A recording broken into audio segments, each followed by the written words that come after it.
Hello again, as you know, I am Eli the Computer Guy, and today's class, this is a mouthful, is hacking to harvest user login credentials off of the network for web services using Subterfuge. So Subterfuge is a nice piece of open source software that allows you to automatically do man-in-the-middle attacks. One of the things that you can do with man-in-the-middle attacks is you can harvest information going over the local area network that is supposed to be going to other systems. So today we are going to be harvesting login credentials that are supposed to be going off to web services. So when I'm talking about web services, I'm talking about things like Facebook, LinkedIn, eHarmony, AOL.com. Basically, when you try to log into one of these services using Subterfuge, we are going to be able to grab your username and password and also see what service you tried to log into. So basically what you do is you plug your computer into the local area network, you start running Subterfuge, and then all it does is sit there and it starts grabbing all of these user login credentials. So it's a pretty nifty, neat, relatively easy to use tool. So the important thing to remember with Subterfuge, how we're using it particularly today, is this is only web services. So this is not Active Directory credentials, this is not FTP credentials right now, this is only the web services. Again, if you're trying to log into Facebook or LinkedIn or any of that. So I have Subterfuge installed onto my Ubuntu desktop computer today. So you can install this onto basically any Linux distribution.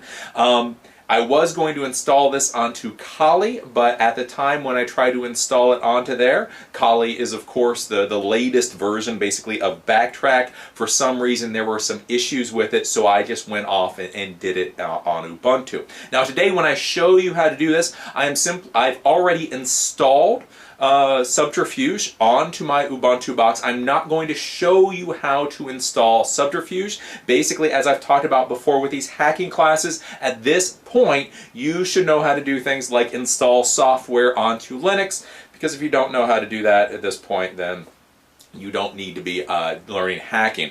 Also, I'm not going to be giving you a lot of the troubleshooting routine to make sure that Subterfuge works.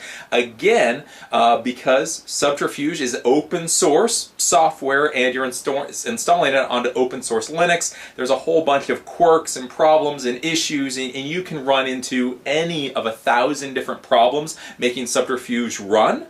Basically, if you're a geek and you know what's going on, you should be able to troubleshoot and fix the problems and make Subterfuge work perfectly a-okay.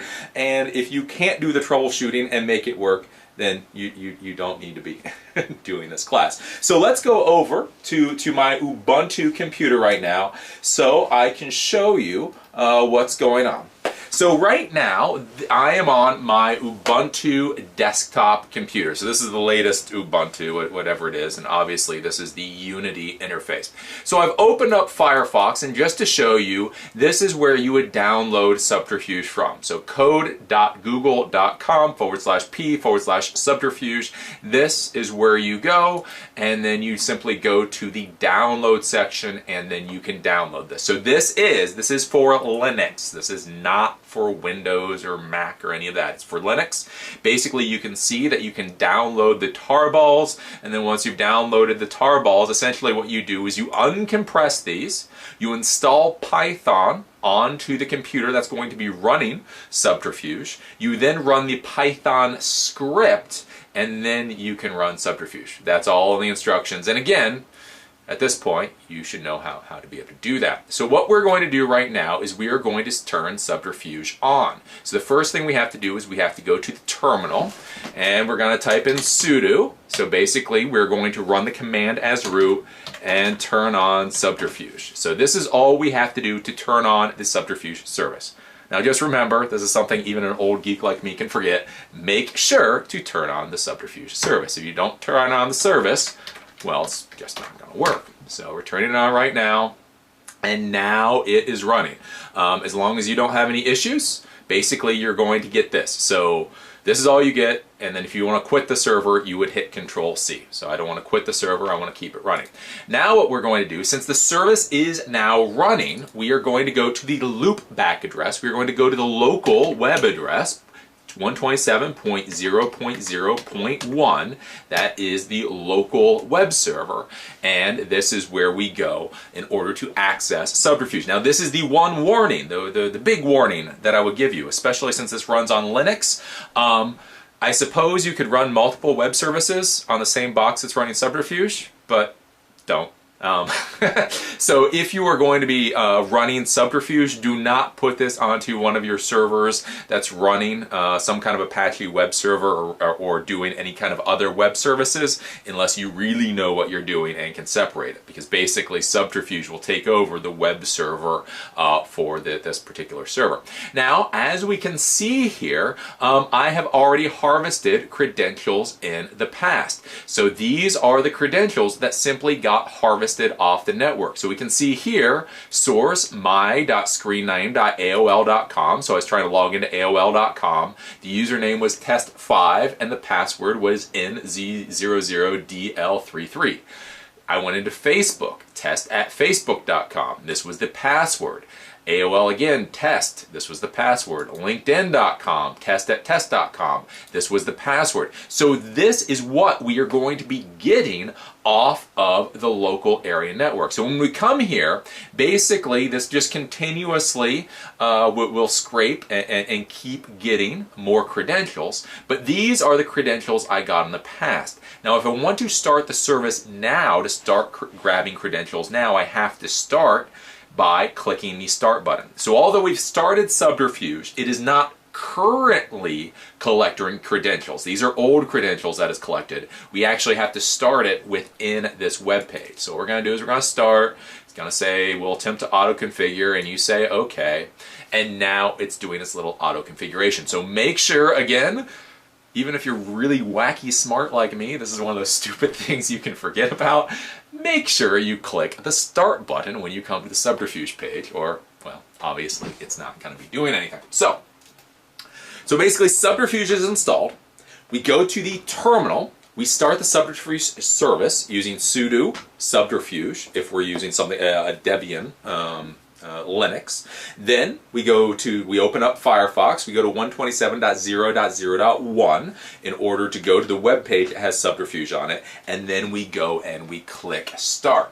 So from there, what I'm going to do is I'm going to open up Internet Explorer on my computer that I have running right beside me, and I'm going to go to a couple of websites to see if I can get Subterfuge to grab my login credentials. So the first one I'm going to go to is facebook.com, and from here I'm going to do class@face.com, and this is a test password.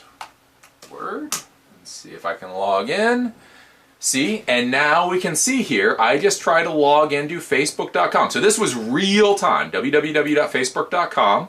This was the username I just plugged in, and that is the password. So that is the real password, all sitting there in absolutely clear text. So if I try to open another one, let's see, I'm going to go to LinkedIn.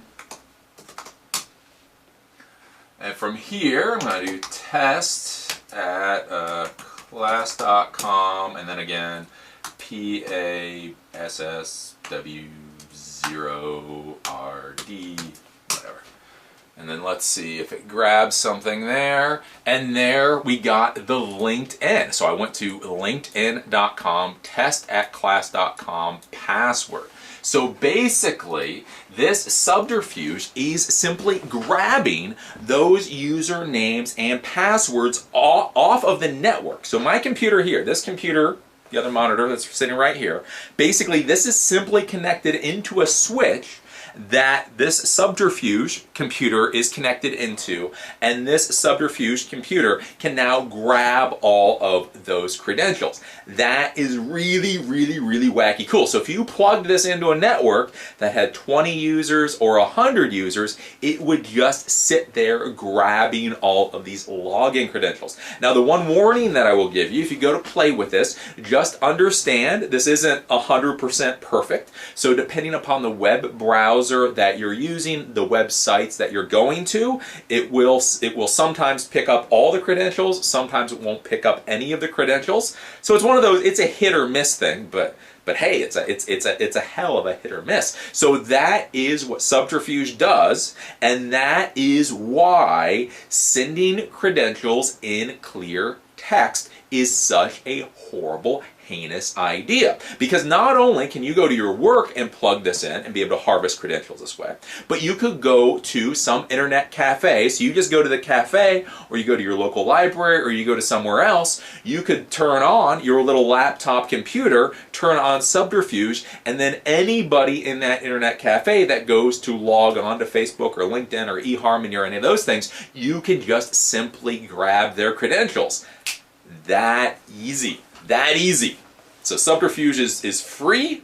You can install it on a free operating system, and as long as you know a decent amount of Linux, you can set it up within like 5 minutes, and you're grabbing all of this stuff. So again, with these hacking classes, the question always is, okay, Eli, you taught us how to hack, you taught us how to be a bastard, how do we protect ourselves? Well, the two ways you can protect yourselves is the first, there's something called SSL, Secure Socket Layer. You can get SSL certificates for websites. That does encryption for the website so information is not sent in clear text. So websites with SSL, when you're going to log in, you would not get this clear text information. So if you're a website administrator, you may want to think about implementing SSL for your users so that this does not happen to them. But the problem with that is SSL is something that a website administrator can set up, but you as the average person can't. What you can do is you can use VPN, Virtual Private Network. Private VPN services are becoming more and more popular, and the reason is of course VPN, all of the information is sent through an encrypted tunnel to an endpoint, and from that endpoint it then goes out to the internet to go wherever you're trying to go to, Facebook.com or LinkedIn or any of that. So if you're sitting in that internet cafe, you connect to the wireless network, you then turn on your VPN, which connects to the VPN server, then all of these credentials will be encrypted and nobody will be able to grab them because they will be within the VPN tunnel. So the protection against something like this is, again, from the website administrator standpoint, SSL, or generally from your standpoint, VPN service. Again, VPN services, if your company does not provide them, if you don't have your own VPN server, you can generally buy them for about $5 per month.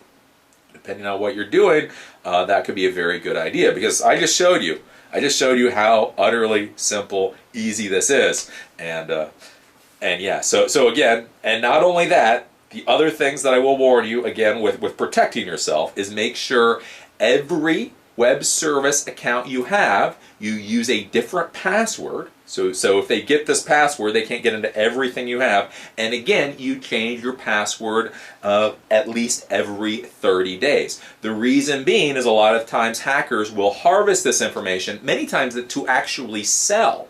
So in order to harvest it and then sell it, that takes a little bit of time. It may take 30 or 60 days. So if you're constantly changing your password every 30 days, even by the time the hacker gets it, the information will be obsolete. They won't be able to use it. So this is Subterfuge. This is how you can use it for a man-in-the-middle attack in order to harvest these web credentials. We're going to talk more. We're going to have more classes on man-in-the-middle attack, but this was the easiest one to show you. Again, go out there, download Subterfuge, start playing with it. But again, I will warn you, this is all in my nice little test environment, right? This is my test environment. This has nothing to do with the outside world. I'm not in an internet cafe. I'm not in a library. Because remember, hacking is not a felony. It is multiple felonies. So if you do this and you start harvesting this stuff out in your local internet cafe and then you start doing stuff with those credentials, it's wire fraud and it's a whole bunch of other illegal stuff. So just keep that in mind.